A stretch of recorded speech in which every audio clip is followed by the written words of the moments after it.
Okay, welcome to the last lesson of Unit 5, which is our first of two sections on differential calculus. We conclude by looking at what are called tangent and normal lines. If you've enjoyed the video so far, please go ahead and like and subscribe to help support the channel. So we are on to the last part in this unit, which is 5.4 in the IB syllabus. Learning how to draw and find equations for what are called tangent and normal lines. Okay? So at this point, we should be pretty familiar with what a tangent line is. We can take a function, such as what we've drawn here, f of x. We can find a point on it. We'll call that x value a. And we should be able to draw with reasonable accuracy a tangent line at that point. So we know that tangent line just kind of touches the graph, glances off of it, doesn't fully intersect, just touches at that point. Okay, so we will define kind of an unofficial mathematical definition of a tangent line as a line that touches the curve at a known point. And calculus-wise, we should be pretty comfortable at this point saying that we know that the slope of that tangent line m, that's equal to f prime of a. That's the derivative evaluated at that x value. Okay? So that all should be pretty familiar to us at this point. Perhaps the newest thing we're going to do today is something that we call a normal line. Okay? So if you take IB physics, this may be something you're familiar with normal forces and normal vectors. So if we take that same picture with our tangent line, but we draw a line which is perpendicular to that, let me draw it in a different color, okay? A perpendicular line to that tangent line, so a right angle made, okay? This green line that I've drawn, okay? This is what we call our normal line. So it makes a right angle with that tangent line, okay? So the definition of a normal line is a line which is perpendicular to the tangent line at that known point. Okay? And you should remember back to either a middle school class or an early algebra class, what does that mean in terms of slope?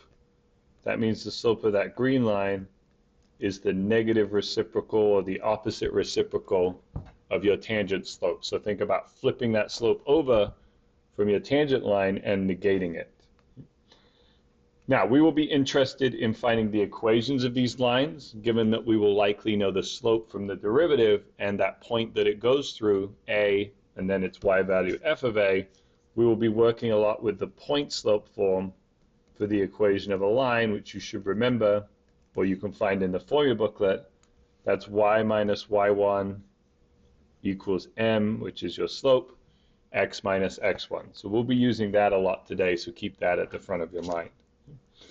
So a little two-step process for finding the equations of tangents and normal lines. Your first step is going to be to find that slope or that gradient at that known point. Okay? And you're going to use that, you're going to do that using the derivative. So we'll be taking a single derivative, substituting in that x equals a value. If we're doing a tangent line, that number will be our slope. If we're doing a normal line, we're going to use that negative reciprocal step where we flip that derivative over and negate it, meaning if it was negative, make it positive. If it's positive, make it negative. Okay?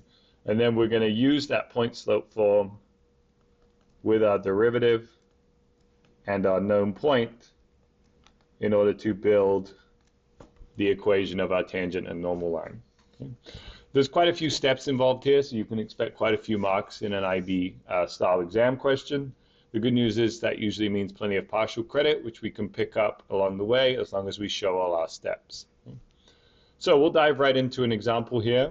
We're asked to find the tangent and normal lines for this g of x function at x equals 4. Okay? So for equations of tangent and normal lines, there's two things we need. We need a known point, and we need a slope for each one. Okay? I like to start with the point. We're given the x value of the point, that's 4. We might as well go ahead and find the y value of the point by simply substituting 4 into this equation. Okay, so no calculus involved here, just kind of a plug and chug, evaluate this function at 4. You can do this with or without a calculator. Without a calculator is doable. 4 cubed should give you 64. 4 squared is 16 times 5. That'll give you 80. 4 to the 3 halves, that's the square root of 4 cubed. So square root of 4 is 2. Cube it should give you 8. And then you've got your plus 22. When you combine these together, you should have 86 minus 88, giving you a y value of negative 2. Okay. So no calculus there. We just find the point that this tangent and normal line are going through. Okay. Now to find our slopes, okay, this is where we're going to need our derivatives. Okay, so in order to find the slope, we'll start with the tangent line. Okay. We're going to need that derivative. So g prime of x. Using our power rule shortcut, we should be able to write this down. 3x squared minus 10x minus 3 halves x to the 1 half. If you want to make that 1 half a square root x because it's easier to work with, you can go ahead and do that. And then obviously the derivative of the 22 is 0. Okay? So for the tangent line, we're going to substitute our 4 into here. So 3 times 4 squared, 10 times 4 minus 3 halves, square root 4. Okay. We do a bit of number crunching here, and we can get out of this 4 squared, that's 16, times 3 should give us 48, minus 40, minus, this will be a 3, giving us a slope for our tangent line of 5. Okay. So at this point, we can go ahead and build the equation of our tangent line. Okay, so equation of tangent using that point slope form. Okay. We've got our point right here and our slope right here. It's just a case of dropping these numbers in. So this would be y minus negative 2, which will turn into y plus 2. And then we will have 5x minus 4. Okay. For our normal line, the only change we need to make is we need to make that slope perpendicular. So we'll take that 5 and we'll do that negative reciprocal step, flip it over and negate it to give us that 1/5. Okay. Everything else should stay the same in terms of the point that it passes through. So it's just a case of substituting this different slope in to get the equation of our normal line. If we want to take a quick peek on the calculator at what this looks like, we can definitely go ahead and do that. All right, so here we are with Desmos. We are going to graph a couple of the functions we were just looking at. We will start with our g of x, which was, what was that? That was x cubed minus 5x squared minus x to the 3 halves plus 22. We can zoom out a little bit and see what that graph is doing. Should look something like that. We found a point on this function, which was 4, negative 2. We can see that dot nicely here on the graph. Zoom in a little bit. Let me make this a little clearer. So there's our little point that we just found, and then we can put our tangent line on here and make sure that it just touches. That was y plus 2 equals 5x minus 4. We can see that beautiful point of tangency between our curve and our straight line. And finally, if we put our normal line on here, we just tweak that slope, make it negative 1/5. And then there's that x minus 4. X minus 4. An extra parenthesis here, we'll delete that. We can see that perpendicular nature between our tangent line in green and our normal line in purple. So that's just a quick little confirmation that everything we did in that last example was laying out exactly how we wanted it to. All right, that's the basics of tangent and normal lines. We can do a little more complicated and a little more challenging things in the next few examples, starting with this equation. G of x is x squared times x minus 1. And we are asked to find the 2 points on the graph of g at which the slope is 8. Okay, so we are thinking g primed of x equals 8. That's what that is saying to us in terms of math. We need to find the derivative and equate it to 8. Okay? Well, we don't know how to take the derivative of products, so before we can take that derivative, we're going to have to distribute that x squared into that parenthesis and turn it into more of a standard form polynomial. Okay? Once we do this, we can start working. We can find the derivative, 3x squared minus 2x, and we can equate that to 8. And we can go into quadratic solving mode in terms of trying to solve where the derivative would equal 8. Okay? I believe this is a nice quadratic that should factor. I think we're going to 2 here and a 4 here. We're going minus plus. So we should get 2x values, x equals 2, and x equals negative 4/3. Now the question does ask us for points. So ideally we want the y values that go with these. Those can obviously be found by substituting these x values back into your original function. So g of 2, that's 2 squared times 2 minus 1. That is simply going to be 4. And then g of negative 4/3, that's negative 4/3 squared times negative 4/3 minus 1. A little bit of fraction work here. That will be 16 over 9 times, what do we got there? That would be negative 7 over 3, which should give us something over 27. 16 times 7, 16 times 7. My brain is blanking. You're all shouting at me what it is. That's okay. 16 times 7, 112. Okay. So negative 112 over 27. So that answers part A. That tells us what the 2 points are where the slope of the curve is 8. In part B, we're asked to find the equations of the tangents of both these points. Okay.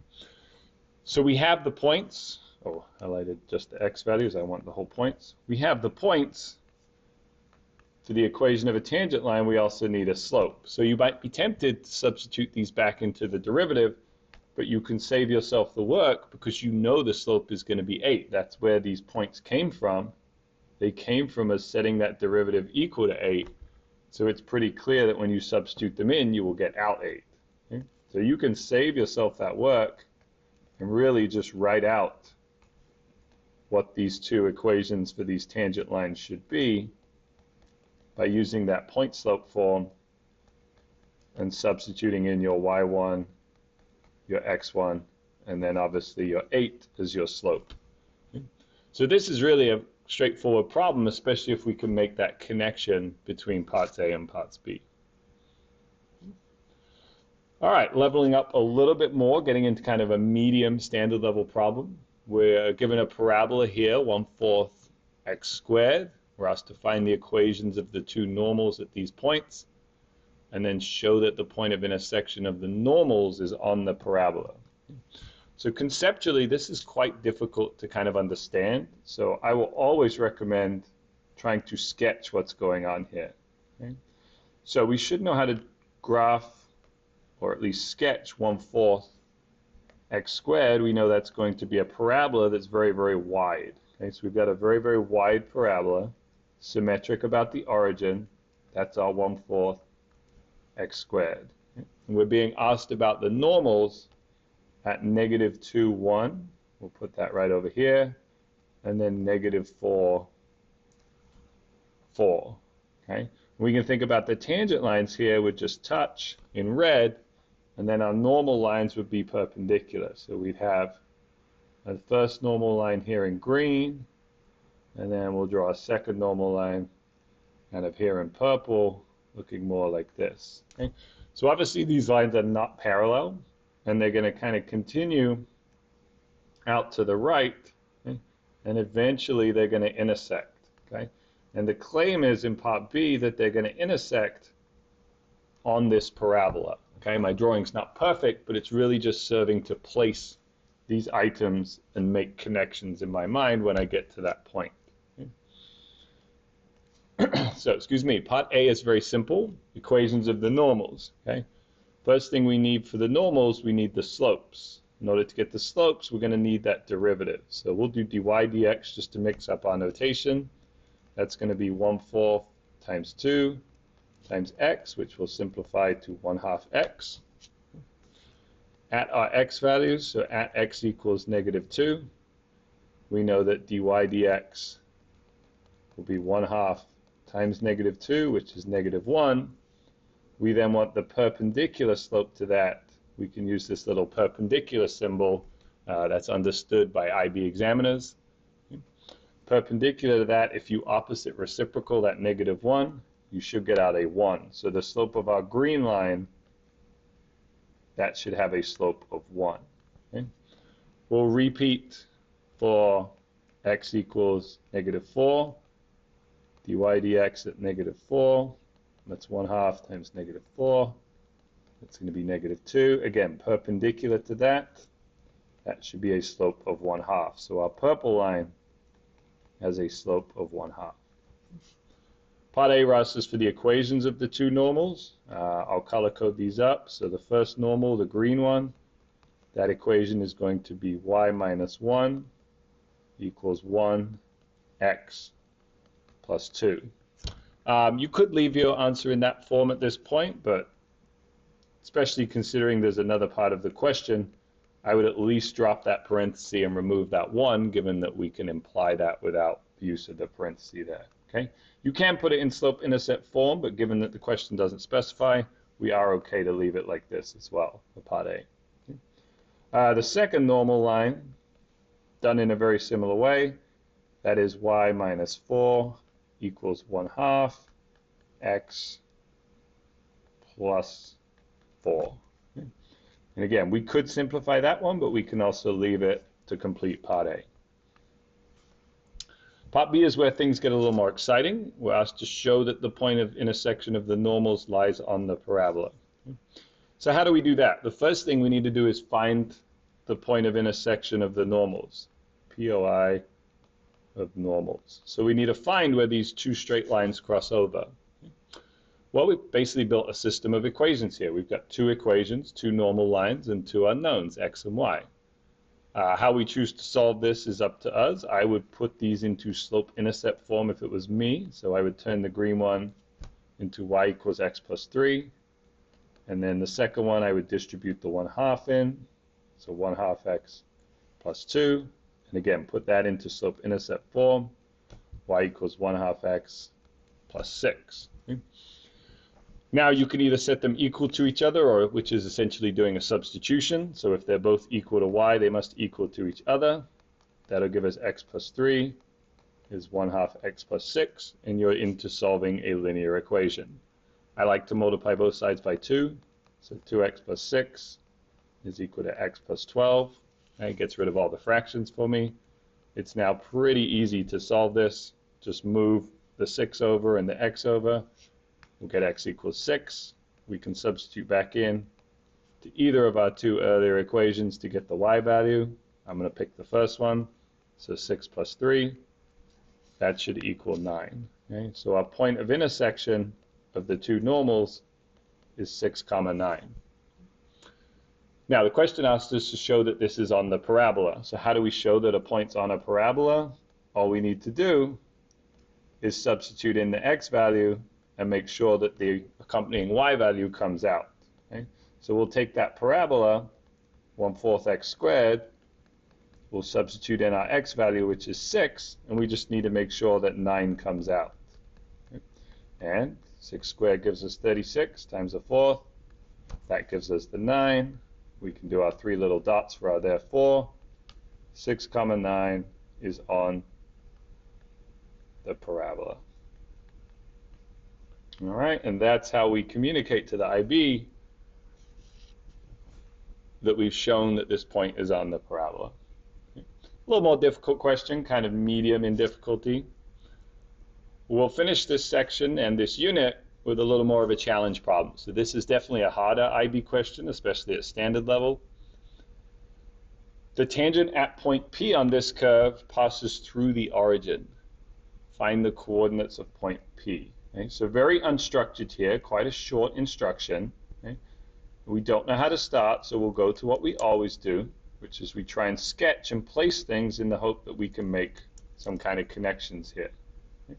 I'm trying to draw a straight line. There we finally go. This function, x squared plus 1, we should draw that with relative ease. That's a regular parabola that's been moved up 1 unit. So it's got a y-intercept of 1. We are interested in tangent lines that pass through the origin. So we know we need to pass through the origin, and we want lines that just touch this parabola. Okay? And that point where it touches, that's what they're calling P. Okay? Now, if you know about parabolas, you know they're symmetric about an axis of symmetry. In this case, the axis of symmetry is the y-axis. So we'll actually have two p-values, p1 and p2, on either sides of the y-axis due to the symmetry. Okay? And that lines up with the question which asked us for the possible coordinates of p. So it's hinting at multiple. Okay? A couple of different ways you can solve this, and IB will accept all of them. There is a method where you use a discriminant. I can definitely cover that in another video if there's interest. But I'm going to approach this with derivatives, given that that is the topic of this unit. Okay? So the first thing I will do is I will try and find the slope of the tangent line, and I'm going to focus on the positive tangent line. So I'm going to color that kind of orange, just so we don't get distracted between the two red ones. Let's color that in orange, or actually pink. I'm going to color it pink. So this pink tangent line is going to be my focus. I'm not going to worry about the one on the negative side of the y-axis. For now, I'm going to hope that I can see the connection as I find P1. So what do I know about that tangent line? I know it passes through a point. Okay? That point is called P. I'm going to call that x value, I guess I'll call it A. And then the y value, I could call it B, but I know that the x and the y value at this point are actually related by this quadratic equation. So I can call the other value a squared plus 1. So I have a for the x value, and then a squared plus 1 for the corresponding y value that goes with it. Okay? In order to get my slope will come from the derivative, so y prime. So that's 2x. And in my case, my x value is a, so my slope will be 2a. Okay? Now, if I build my equation, my tangent equation, okay, that would be y minus a squared plus 1 equals 2a, that's my slope, and then x minus a using my known point. Okay? Now this looks like it has 3 unknowns, but there's actually another point that I know my tangent line passes through. My pink tangent line also passes through the origin, 0, 0. So I can substitute that in for x and y and actually get this down to a one variable equation. Okay? It's now all in terms of a's, and I can start solving it for just a. Okay? It's actually a very easy solve. It's going to turn into a squared is equal to 1, and then when I square root both sides, remembering my plus or minus, I get a equals plus or minus 1. So what's that telling me? That's telling me the x coordinate of my point P was either plus 1 or minus 1. Well, if I look at my picture clearly has a positive a coordinate for my P1, so that must have been the x coordinate of 1. And if I substitute that in, okay, 1 squared plus 1 to get the y coordinate, that's going to give me a y coordinate of 2. So what about the negative 1? What about the a equals negative 1? Well, that was just the x coordinate over here on the left side at P2. So I can actually get both my answers in one, even though I was only focused on one. The other answer actually spits out at the same time. So find the possible coordinates of P. That's 1 and negative 1 for the x values, and they both have the same y value, which is 2. So that's how you solve that challenging IB problem. And again, the key step is here early on. It's defining this P coordinate in terms of one variable. So it's a and a squared plus 1 rather than a and b or x and y, getting it in terms of one variable makes this much easier. I'll go ahead and do the other approach, which is a non-calculus approach involving a discriminant. I can show you that right now. We'll go ahead and do that down here. So we know that this tangent line just touches this curve at this particular point, a and a squared plus 1. Okay? So if we know the equation of the tangent line passes through the origin. So that tangent passes through 0, 0, and it's got a slope of 2a. It also passes through a squared plus 1. We can write the equation of that tangent line as y minus 0 equals 2a, and then x minus 0, which will simplify to just y equals 2ax. That's the equation of our tangent line. We can set that equal to our parabola, so x squared plus 1 equals 2ax. This is where they intersect, and we know this should have one solution. Okay, so if we rearrange it into standard form, we get x squared minus 2ax plus 1 equals 0. The only way a quadratic can have one solution is if our discriminant, b squared minus 4ac, that part of the quadratic formula, equals 0. So the only way you get one solution from a quadratic is a discriminant equaling 0. Okay? If you build this discriminant, that's negative 2a squared minus 4 times 1 times 1. It's a little confusing with the notation here. Okay? We have a equals 1, b equals negative 2a, and c equals 1. Maybe I should use some different letters here. Let me go ahead and use some uppercases to make that clearer. So I'll write our discriminant in terms of uppercase letters. So uppercase b squared minus 4, uppercase a, uppercase c. Uppercase a would be 1, coming from the number in front of the x squared. That's that 1 right there. Uppercase b would be negative 2a, coming from the coefficient in front of the x. And then our uppercase c would be this one right here. Okay. But either way, we get to this same kind of quadratic equation where we've got 4a squared minus 4 equals 0. We can solve that very easily. 4a squared equals 4. A squared is 1. A equals plus or minus 1. And you can see we're in the same position with these a values as we were when we solved it the other way. Okay. So two different ways to solve what is a challenging IB problem. All right, that wraps up Unit 5, our first unit on differential calculus. If you found this playlist useful, these videos on introductory calculus useful, please subscribe and hit the like button.